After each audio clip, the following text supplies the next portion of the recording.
Christmas has come early for Democrats and a growing group of Republicans who are warning every day that Donald Trump's second term is off the rails and dangerous. That gift comes in the form of a rare on-the-record recitation of Donald Trump's manifest lack of suitability or fitness for the office he holds. Quote, an alcoholic's personality. That's how Donald Trump's current chief of staff, the effective CEO of Donald Trump's White House, describes Donald Trump right now.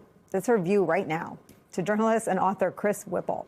It comes out in 11 on-the-record interviews she did with Whipple for Vanity Fair. Susie Wiles tells Whipple this, quote, some clinical psychologist that knows 1 million times more than I do will dispute what I'm going to say, but high-functioning alcoholics or alcoholics in general, their personalities are exaggerated when they drink. And so I'm a little bit of an expert in big personalities, Wiles said. Trump has, quote, an alcoholic's personality. He, quote, operates with a view that there's nothing he can't do, nothing, zero, nothing, end quote. It's safe to say nothing about this is normal. Nothing about this is reassuring. That Susie Wiles, the chief of staff, has a harsher view of Donald Trump than, frankly, anything people from the outside of that West Wing say and see. The White House chief of staff describing the president of the United States, the commander-in-chief, the person atop the nuclear command structure, as someone with an alcoholic's personality, that the vice president is simply there for politics, that he's an unprincipled conspiracy theorist and has been for a decade. That is not normal. And what it shows is that, in a lot of ways, the second Trump administration is similar to the one that came before, but very, very different. Miles, I'm dying to know what you think.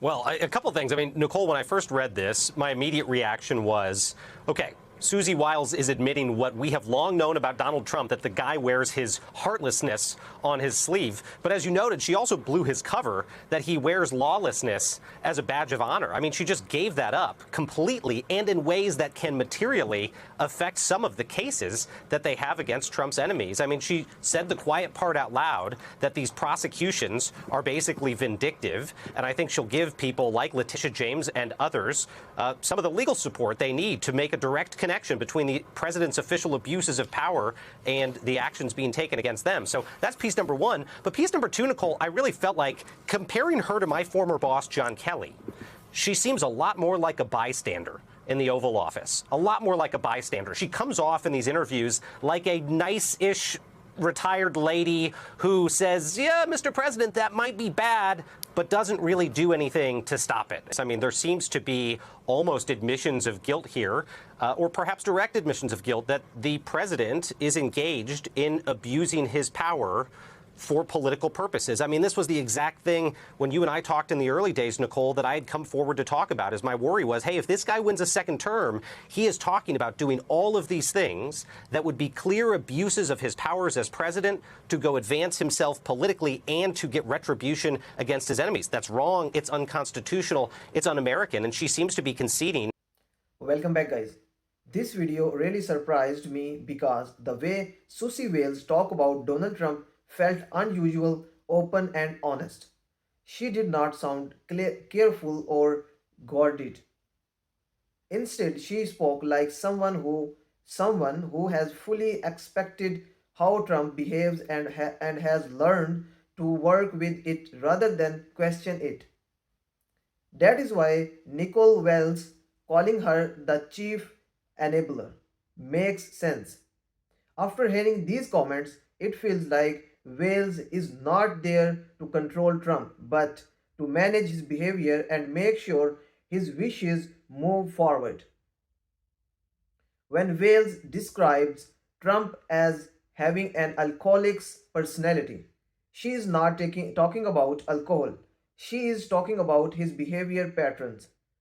She means that Trump exaggerates things, acts on impulse, and believes he can do anything without facing limits. She openly says that Trump believes there is nothing he can't do. Hearing this from his own chief of staff is deeply concerning. This is not an outsider criticizing him. This is someone who works closely with him every day and sees how he thinks.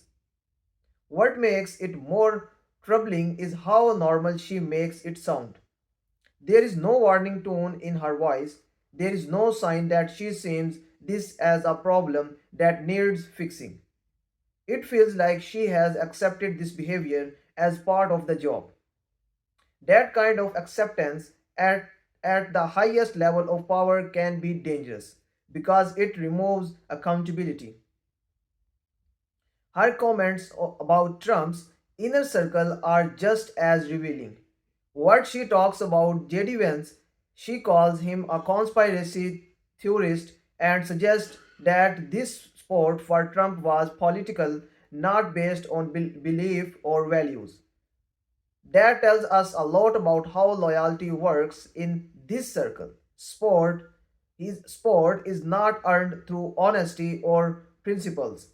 It is earned through usefulness. When loyalty is built on convenience, it can disappear just as quickly and discussions stop being about the public good. When she describes Ruth Worth as a hard right wing zealot, it shows that extreme views are not being challenged. That they are being accepted and allowed to influence policy. In a healthy system, extreme ideas are debated and limited. Here, it sounds like they are giving room to grow, which can push the system further away from balance. Her comments about Elon Musk also stand out, calling him strange and openly mentioning his drug use is shocking, especially considering how much influence he has. Musk accepts Musk affects public conversation, technology, and even government decisions. Instead of expressing concern, Wales seems dismissive. When she talks about him sharing a tweet that attacked public sector workers, her reaction feels casual. She does not treat it as a serious issue, even though messages like that can shape public opinion in harmful ways. The part about Trump and retribution is one of the most alarming moments. Wales admits there was an understanding that source stealing would stop after the first 90 days. The fact that such a deal even excited is disturbing. It suggests that revenge was expected behavior, just limited by time. Later, she tries to downplay it by saying Trump is not on a retribution tour. But then she admits that some actions may look like revenge. She even names specific cases like those involving Tish James and James Conway.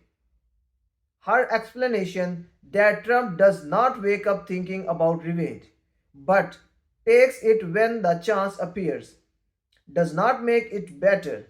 That still means he uses power to steal to settle personal sources. This is not leadership, this is misuse of authority. Miles Taylor's comments add another layer to this discussion. He explains the difference between Susie Wales and former Chief of Staff John Kelly. Kelly tried to stop Trump from breaking the law.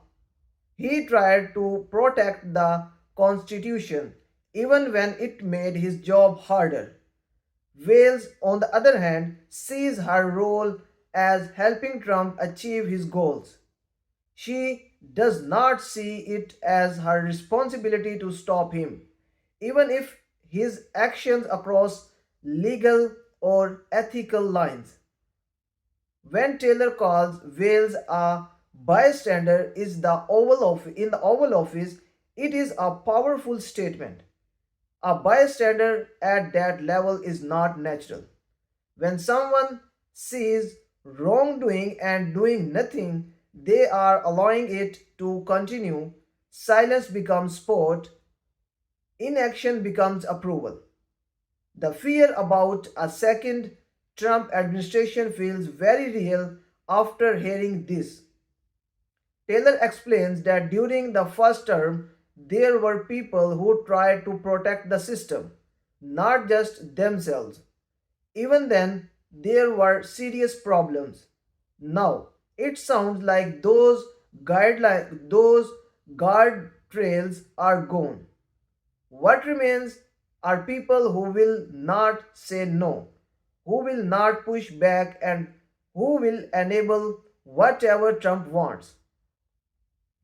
The warning that the Constitution could be damaged or ignored does not feel dramatic after this interview. Abuse of power does not begin suddenly, it starts slowly. It starts when revenge becomes normal, extreme behavior is excused, and leaders surrounded themselves with people who enable instead of challenge. What makes this interview so unsettling is how calm Susie Wales sounds. She does not seem worried, she does not sound alarmed. She speaks as if this is just how things work. And that calm acceptance may be the most dangerous part of all. In the end, this is not just about Donald Trump, it is about the people who know exactly who he is and still choose to support him. Those choices shape the future, and that is why this conversation matters so much. So, thanks for watching my video. I will see you in the next video.